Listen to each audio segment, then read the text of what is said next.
Hello and welcome back to my channel.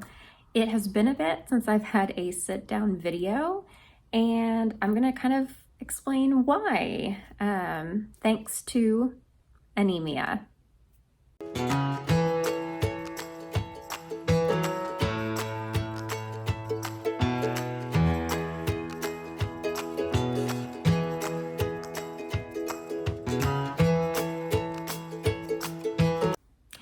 Anemia is not uncommon for patients with inflammatory bowel disease to experience. It can be brought on by medications, just in general with how your body is going through flare-ups, inflammation, things like that. I never dealt with anemia at all when I had my colon, or at least it was not low enough to get a iron infusion. However, I was having blood work done with my PCP. Gosh, it was in the fall last year, and I'm trying to remember, I've still got some brain fog. But anyways, she said that it looked like I was anemic because my iron levels had consistently been going down. In between having that done and her recommending me to see a hematologist, I started to feel extreme fatigue. I was craving ice. I am normally a morning shower person. I could not, because I was so weak, I could not take a shower in the morning because I felt so faint. I remember I was washing my hair and it was just like I was getting the tunnel vision. I was like, I'm going to pass out in the shower. So I had to quickly sit down because I've only experienced that one other time where I felt like I was going to pass out, back when I had my ostomy bag. And I was just very dehydrated and while I was changing my bag, got the tunnel vision and had to sit down to finish the bag change. So I experienced that and I was like, something's up. And unfortunately, it was tied to being severely low in iron. So I was very anemic. I was just so, like, the exhaustion was just really bad. So I saw a hematologist, and in the office, it's an oncology office, they do blood work right away, and then they run it in-house, except the iron I think they have to send out, or it takes a couple days for them to get it processed. So when I met with the hematologist, just me describing my symptoms, he was like, it sounds like you are severely anemic, very low in your iron. So he's like, we'll check, and then from there, we'll probably do an iron infusion.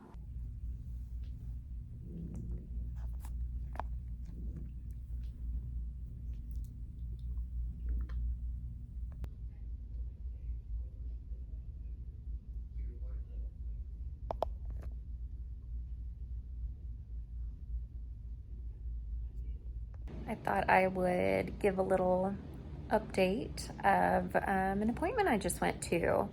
I saw a hematologist because my primary care physician, we did some blood work. We were checking my B12 since I take a B12 supplement, and she was like, you're anemic, so I'm going to refer you to a hematologist. Apparently my hemoglobin was really low.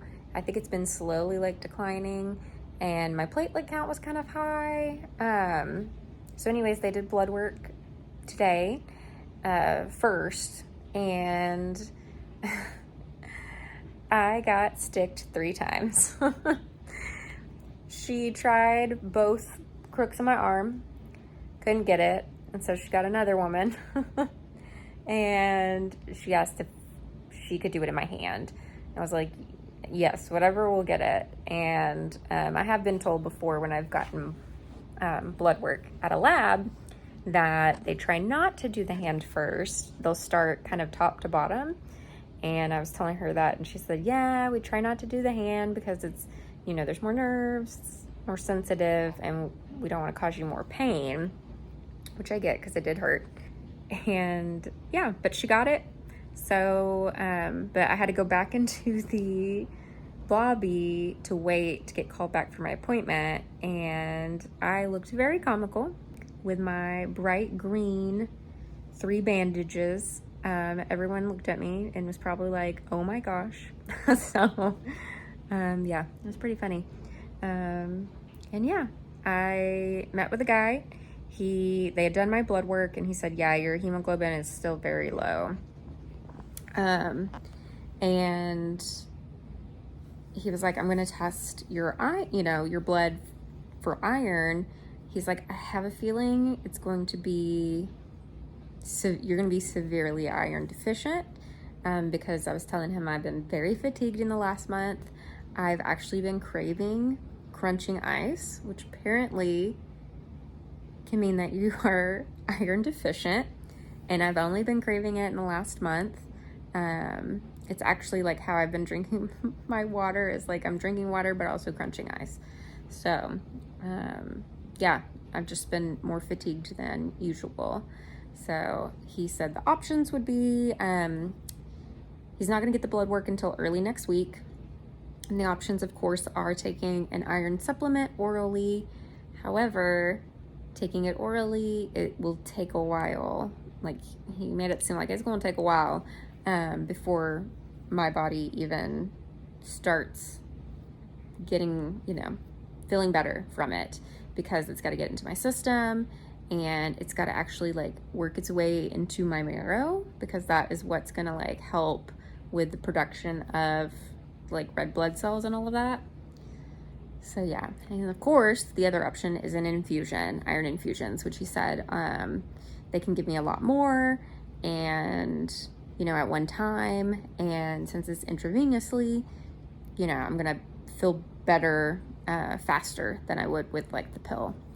So I was like, can we go with that option if I am? And he said, I would also recommend that. So we'll see. They do the iron infusions at the place that I went to. So that's good that I can go just there to get them done. Sure enough, my levels were very low. So we got set up, had to get approved through insurance, and then I got set up to do an iron infusion in their office. Since they're an oncology office, they do all kinds of infusions, chemo, as well as, iron or any other medications. So we got set up there, and I did a little bit of filming. So I will show you some clips of that and my experience with getting an iron infusion.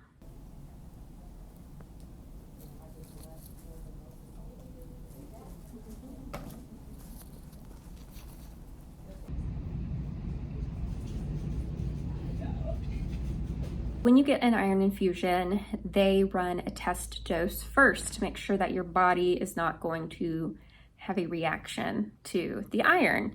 So she gave me just a little syringe of iron, and we had to wait 30 minutes.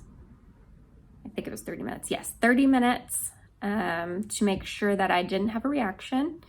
And thankfully I did not. She said the most common one is like lower back pain, which I was like, I already have lower back pain. She was like, you're gonna know the difference. So all was good. Nurse got me all hooked up with the iron, and it went over, I wanna say it was a 3-hour span, because I think I was there, they had estimated that I would be there for 5 hours.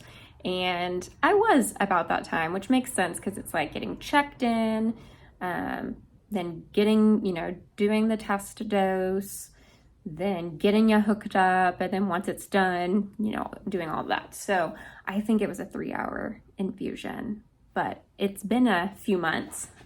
So they do say that it can take a couple of weeks to start feeling the effects of the iron. It is not like getting a blood transfusion where you're automatically feeling good. So I will say it was probably 2 to 3 weeks that I no longer was wanting to crave ice. I was no longer chewing on ice. So I was starting to feel better. I was still fatigued, but I felt like the fact that I was no longer craving ice was a good sign. So I saw my hematologist a month after my infusion, and the good news was the iron infusion was working. So my levels had really gone up, which was great. Still low, but they were going up. So he saw me, I think this was in November.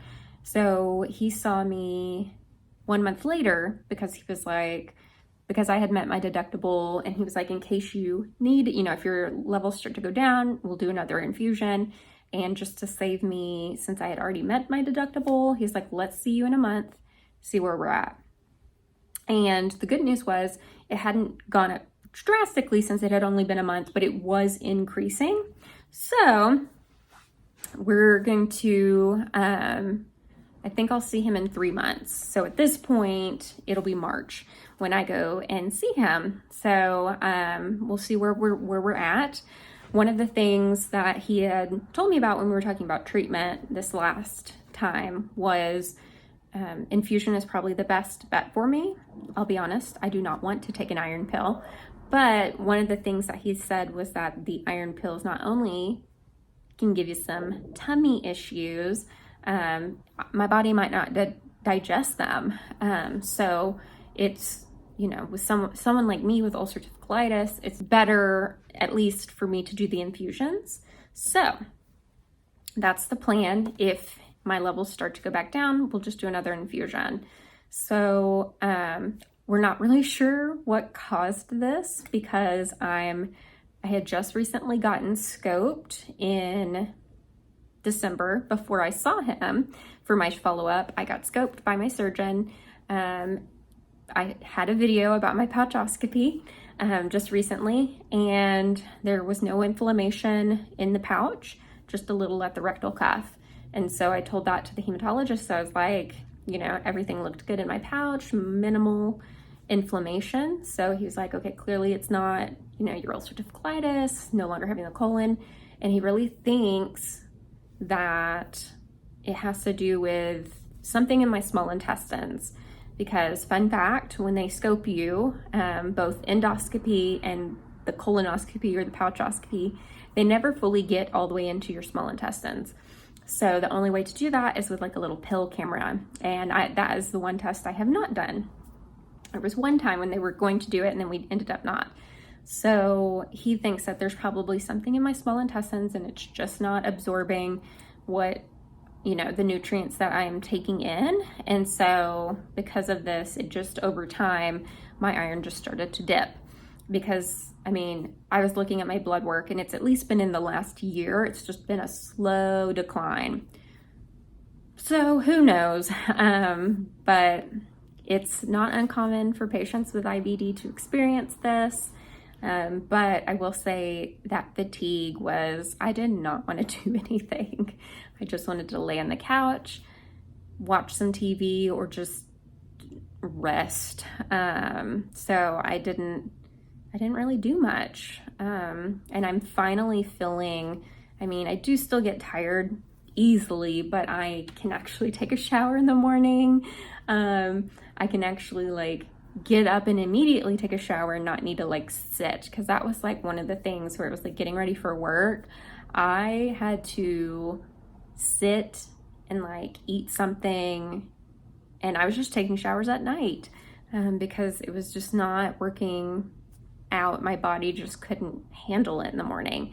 And I'm sure, I do get a little dehydrated overnight because I get up to the bathroom and I'm just not drinking, any water while I'm sleeping. So I'm sure that was part of it. But yeah, that's kind of what I've been experiencing for the last several months. But I am happy that things have improved and that we have a solution that if my iron levels get low again, we'll just do an infusion. It does kind of suck that it's one thing after another. So it's I finally, I had my reversal in the summer of 22. And then, things were, I was having a little issue with the stricture. Then things were getting better. And then now being anemic. So hopefully things keep getting better. So if you're experiencing these same symptoms, hopefully you're getting relief from your doctor's office, and just know that you are not alone. I have been there. So anyways, I just wanted to pop on and just give you a little rundown of why I hadn't filmed a video in a while, other than that pouchoscopy video that came out, just due to the severe fatigue that I was going through. But hopefully you enjoyed this video, and I will hopefully be making more regular videos in the future. So I hope everyone is having a good 2024 so far. I hope your year is starting off happy and healthy, and I will see y'all in the next one. Bye.